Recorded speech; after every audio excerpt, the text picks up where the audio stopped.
the On My Mind podcast. I know that what is on our minds can impact those around us and ourselves for good or for bad. Join me, Remy Keene, as I share tips on how to have a better day by changing what is on our minds. I hope you enjoy this episode. Hello and welcome to the On My Mind podcast. I am Remy Keene, your host. Thank you for taking time out of your day to join me. I'm excited to share with you today a few ways you can improve your critical thinking. Critical thinking is a tool that we should use very often in our lives to think out what's happening around us and how we can improve that critical thinking and how that will impact our lives. So, without further ado, let's really hop into this and get this figured out, how to improve our critical thinking. Number one, don't take anything at face value.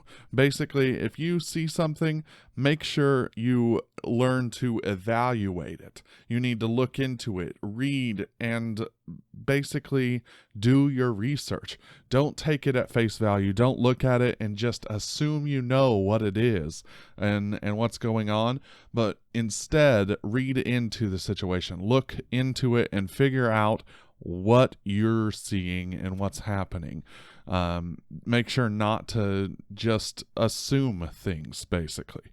That is a great tip, and absolutely, it can be taken in multiple areas, but definitely when you're critically thinking about something, you need to make sure to dig deep and not take anything at face value. Next, you need to consider motive. We basically look at areas and can immediately think, well, that person was wrong in doing that.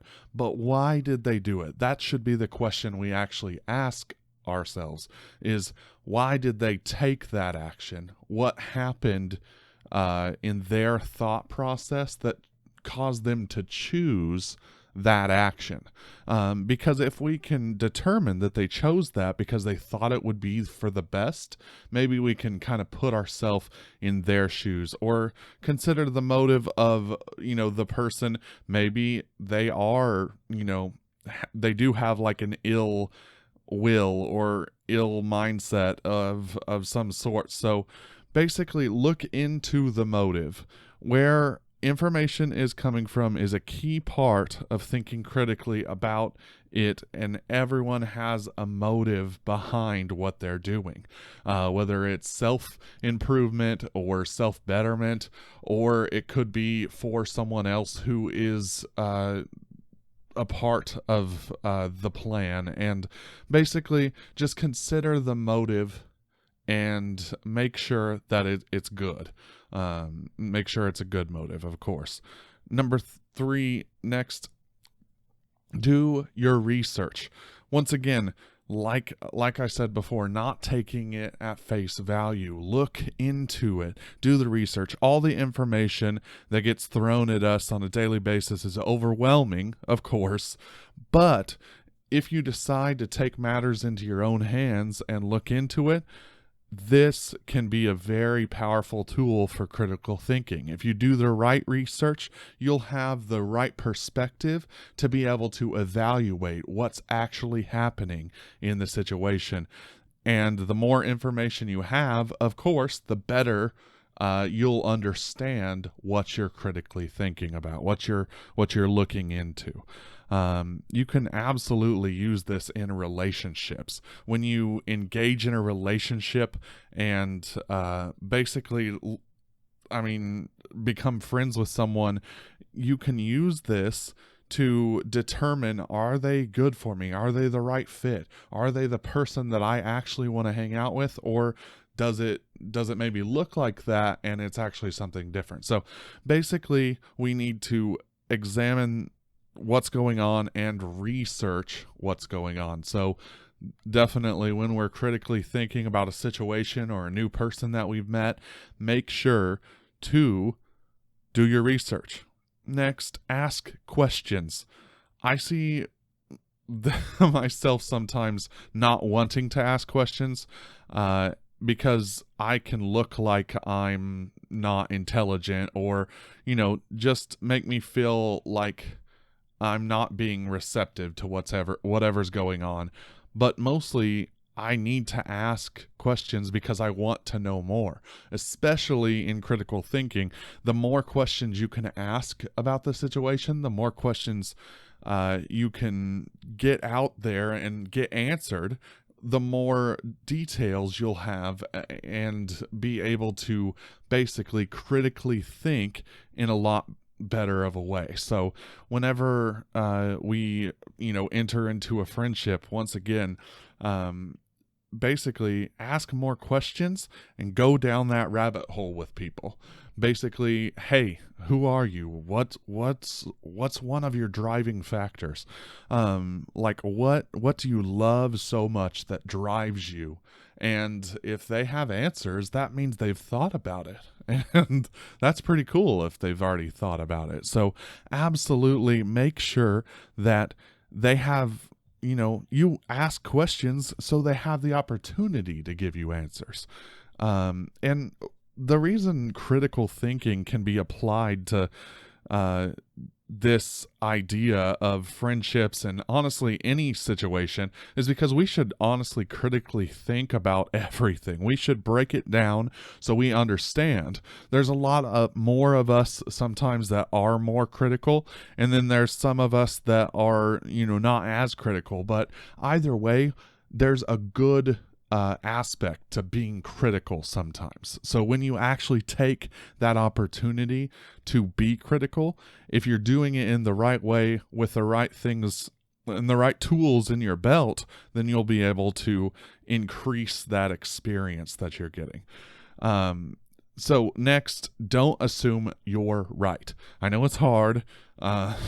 Definitely easy to assume you're right and they're wrong, because being right feels awesome, of course, but assuming you're right will often put you on the wrong track when it comes to thinking critically. When you actually want to break it down, you should be searching out the truth and not your motive, your assumption, your basically your truth. The truth is not yours or mine or anyone's. The truth is the truth.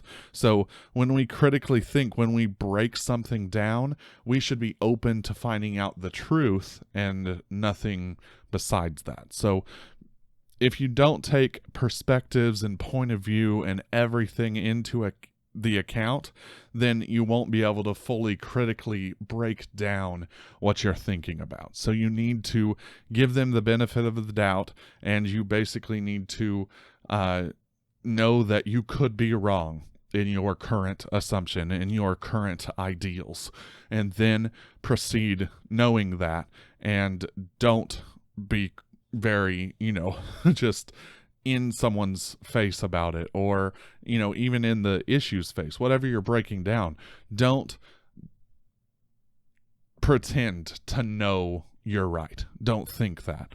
So next, break it down. Being able to see the big picture is often great quality, but if you can break it down to smaller portions, you'll be able to break those into individual parts and see in a better way. I love this because, I'm super into tech and everything like that, and I love like the pixels on a screen and how that makes up a picture. If you break it down and look at that one pixel, if that one pixel doesn't do a job, there's a black spot in the middle of your screen, and you wouldn't like that, right? So basically, if you break it down and you see each individual part, you'll see how that plays a role, and you'll basically be able to get to the bottom of things in a better way. Basically, you need to make sure that you're breaking it down in the right way. You need to break it down and figure out how it's all working together, what's all happening in it. And lastly, keep it simple. Don't overcomplicate things. Make sure that you know the simple outcome that you're looking for, and don't overly do anything. I mean, it's absolutely good to be critical and to ask the questions. However, don't overdo it. Don't just, I'm not going to take that answer because I think there's a better one out there and I'm just going to keep searching. Well, no, let's keep it simple, because it's easy to use these tools to break it down.